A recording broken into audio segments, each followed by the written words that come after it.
Dumating sa point na kahit tubig, wala akong pagpili. Kasi nung time sa Maynila, para makainom ka ng tubig sa restaurant o sa canteen, kailangan kumain ka para makainom ka ng tubig. Pag hindi ka kumain, magbabayad ka ng piso. Nung time na yun, kahit piso wala ako. Ginawa ko, nagpunta ko sa Robinson. Uminom ako ng tubig sa CR. Uminom ng tubig sa Robinson sa CR, makainom lang. Pantawid uhaw ko kung pagkatawaran ko.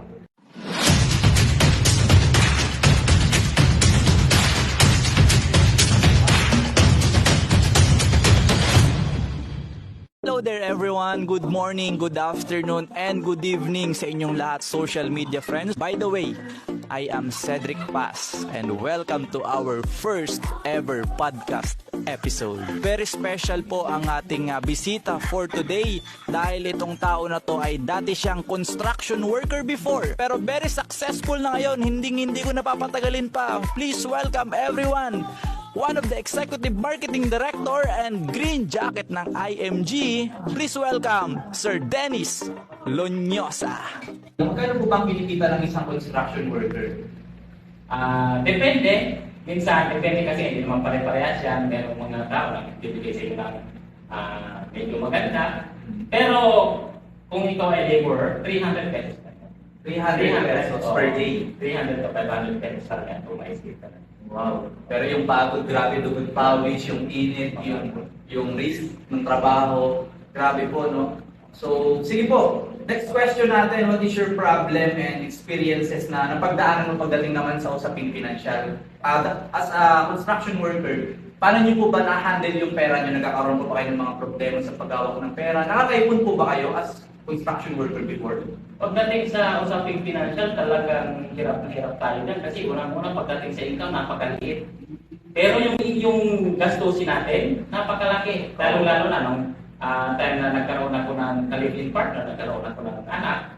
So talagang gagastasan mo yun, may hindi sapat, no, yung income na 300 to 500 pesos. Talagang nung mula sa IMG, hindi ko para kilala si IMG, grabe, utang. Kasi ang alam ko lang mangutang. Hindi ko alam kung paano mag-ipon. Sabi ko, paano kung mag-ipon, yung income ko ang gulat na gulat.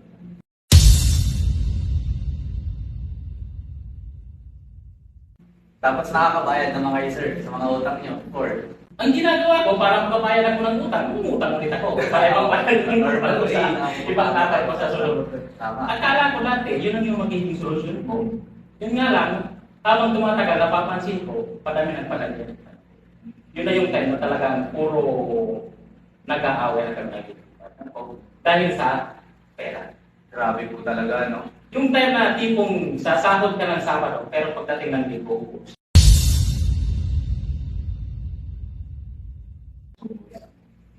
pasok ka ng Lunes, mangutang ka naman.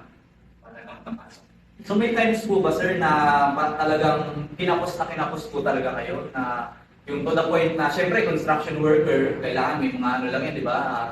Hindi naman palagi may nagpapaayos ng bahay, ng ano. May times ba na wala ka ng trabaho? Maraming beses na nawalan ako ng trabaho, pero dahil nga may anak, hindi ka pwede magpahinga, hahanap ka ng paraan.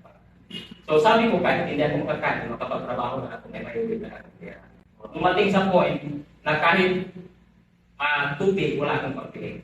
Grabe sir. So makikita natin hindi talaga biro yung mga experiences and struggle ng isang mga successful people. Kasi normally, nakikita natin yung success lang ng isang tao, yung itsura niya na ngayon, pero hindi natin alam yung mga pinagdaanan nila, yung mga dugot pawis na binigay nila para lang makamit nila yung journey na kung anong meron sila ngayon. Kaya guys, always remember na talagang nasa process po talaga ang pagsasucceed ng isang tao po. Ayan, so paano niyo naman po nakilala yung IMG? So nakilala ko si IMG unang-una nung grabe na talaga na wala na ako ng trabaho. Walang income. Dumating na sa point, pati yung live-in partner ko iniwanan na.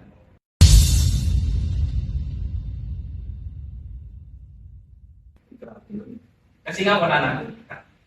So nung time na yon, nasa Leyte ako, sabi ko, kailangan ko umuwi ng Lipon. Kasi wala akong kamag-anak doon. At least dito sa Lipon, nandito yung pamilya ko. Kahit wala akong trabaho, kakain ko. Pero that time, walang masakyan. Kasi nga pandemic, kasan tayo. So lumapit ako sa munisipyo, humihingi ako ng tulong, sabi ko, ipadala ko sa tikon. Yun nga lang, sabi ng munisipyo, walang masakyan, hindi na masakyan. Parang inampun muna nila ako doon, pinasok ako bilang nasyonal na munisipyo. So that time, no, sinamuran ako ng 200 pesos. 200. So yun yung ginagastos ko pang araw-araw. Dalawa kami ng anak ko, bali 100 pesos sa akin, 100 pesos sa akin. Binabudget ko yun. Nung time na yun, doon ko na nakilala siya. Kasi nagkaroon ako ng time of Facebook. Kasi nung magkasama kami ng living partner ko, hindi ako nakakapag-Facebook. Hindi ka nakakapag-Facebook. Wala na akong time para sa Facebook na. Pero may Facebook, may account ka na. May Facebook account ako, pero hindi ko siya magamit kasi ang isip ko, pagtrabaho, pagdating ng gabi, dahil construction, pagod, magtulog, may isip ka. Oo, matama. So, kaya nga parang sabi ko, dumarating pala yung mga problema, hindi para pahirapan tayo. Yeah. Kundi para may improve tayo. Correct.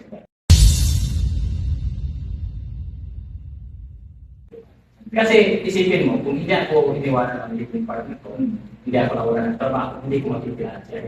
Correct. Ngayon, nakilala ko siya hindi dahil sa Facebook. Pumunta ko, nagustuhan ko, nagsimula ko. And eto nga ngayon, after 1 month lang, yung dating grabing utang, after 1 year, nabayaran ko lang ng utang ko.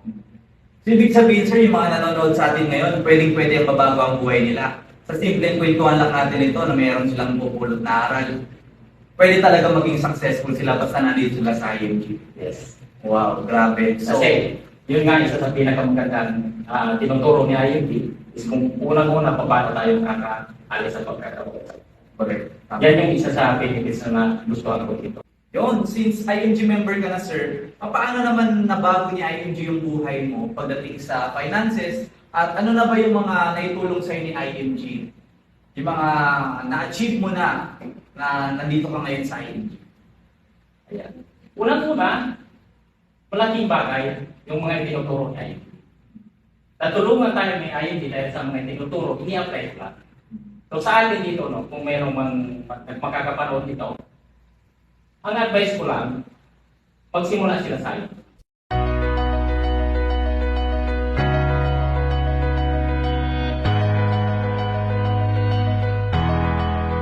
Ang makalaya sa utang. Sa usaping pinansyal, Magkaroon ng sapat na kaalaman.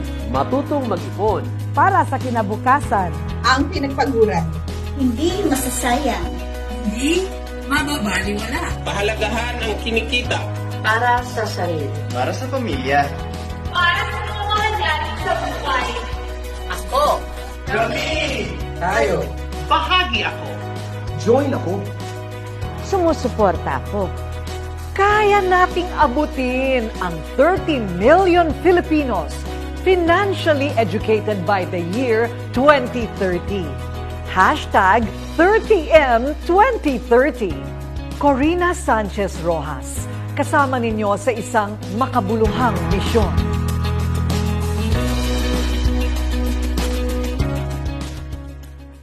Kasi once mag-start sila sa IMG, nandito na lahat. Nakalakad na, ituturo ka na. So once in-apply sa natin, yung mga tinuturo ni IMG automatic, mababago rin. Kagaya kong personal, dating wala ng utang. Dating puro utang, Dating puro utang. ngayon wala ng utang. Ngayon, wala ng utang. Grabe, guys. Doon pa lang, marirealize mo na wala ka lang ng utang, di ba, Sir Dennis? Napakasarap na sa feeling nung makakatulog ka na ng mind. So, ngayon ba, sir, problema ka pa rin ba sa pagpakain ng anak mo? Sa yung wife mo ba, sir, nagkabalikan ba kayo? Sabi, Or- hindi na. Ay, hindi na. Kasi yung living partner ko before, so nagkaroon na siya, meron na siya kinakasama. Okay. So, single ngayon si Sir Dennis. So, guys, single ngayon si Sir Dennis, no? Isa sa mga advice, no? Kapag, sir, pag-vlog na rin kita, no, sa mga nanonood sa atin ngayon, ano? So, kung kukuha rin naman kayo ng partner, doon na tayo sa tao marunong mag-ipon, marunong kumawak ng pera, at higit sa lahat, gwapo. Di ba? Di ba, sir? Okay. So, since continues, no, hopefully, sa next na pagkikita natin, see you, sir. At share ka naman ang isang goals mo sa IMG. Ano pa yung nilulook forward mo sa IMG? Ayan. Ang isa sa mga goals ko dito sa IMG ay makatulong pa sa mas maraming tao.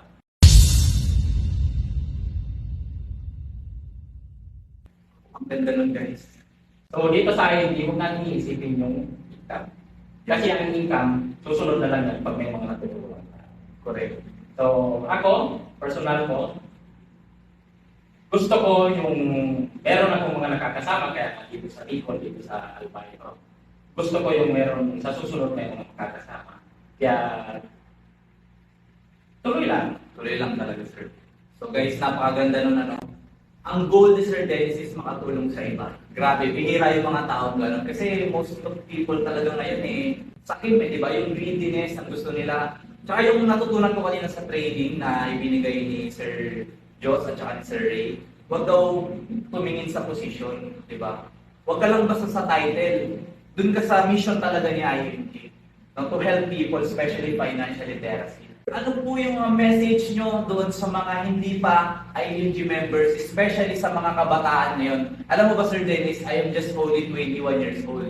No? So batang-bata pa tayo ngayon, pero kinakarir na natin ngayon yung mission ni IMG. So, anong message mo sa mga kapatid natin ng mga 20 plus, 30 plus? Ayan, mga millennials, no? Yes. So, kasi karamihan talaga yun, makikita mo sa labas, no? Mga millennials is puro laro lang, games, di ba? Mga ML o kung ano-ano lang. So, advice ko, no? Simulan natin, no? Simulan natin sa pag-attend, no? Mag-attend tayo ng mga financial literacy Seminar. mas maganda, no, habang bata pa nakakapagsimula tayo, para darating yung time na makakapag-retire tayo na mas hindi na kasi, no, 21 years old Sir. lang pala. No? And so, tuloy-tuloy lang, no, career natin ito. Mas masarap yung nakakatulong tayo kasi sabi nga ni King kita, huwag mo napuli ng pera kasi pag nabong yung pera, lalo yung lalo.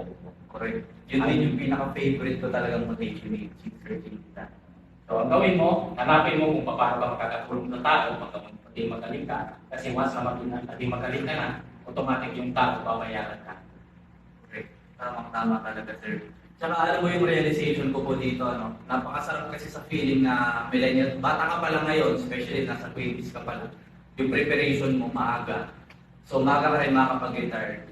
So, yun yung nagustuhan ko sa IMG kasi wala silang pinipiling edad. So, sa mga nanonood, wala pong age limit at walang pinipili na trabaho, kung ano man ang trabaho mo. Ito nga, construction worker ako, student. Congratulations, sir. See you po sa Taiwan. So, last message, sir. Promote, may mga gustong batiin. Go! Mabatiin. Sir, yung team mo po. Unang-una, ayan. So, sa team ko, no, sa Smart Builders, Lonyo sa team.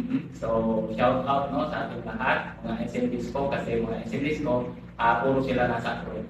Wow, so, shout out sa ating lahat. So guys, maraming salamat po sa panonood nitong video at kung nandito ko pa rin nanonood hanggang sa huli at tinapos mo itong video, no, ay